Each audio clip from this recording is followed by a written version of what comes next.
దుర్గముడు అని ఒక రాక్షసుడు బయలుదేరి విచిత్రమైన కోరిక కోరాడు తపస్సు చేసి బ్రహ్మగారు ప్రత్యక్షమైనప్పుడు.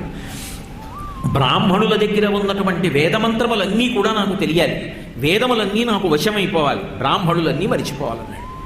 తథాస్తు అన్నాడు బ్రహ్మగారు. అందరూ మంత్రాలు మరిచిపోయారు. ఇక సంధ్యావందనం లేదు, యజ్ఞం లేదు, యాగం లేదు, పూజ లేదు, ఏమీ లేదు. యజ్ఞయాగాది క్రతువులు లేకపోతే స్వాహాకారంతో దేవతలకి వెళ్ళలేదనుకోండి హవిస్సు, దేవతలు ఆగ్రహిస్తే వాళ్ళు వర్షం కురిపించరు. వర్షం కురిపించలేదనుకోండి భూమి మీద పంట పండదు. పంట పండలేదనుకోండి 2 కాళ్ళు కలిగినటువంటి ప్రాణులు కానీ 4 కాళ్ళు కలిగినటువంటి ప్రాణులు కానీ సంతోషంగా ఉండలేరు. ఇప్పుడు లోకంలో ఆకలి ఎక్కువైపోయింది.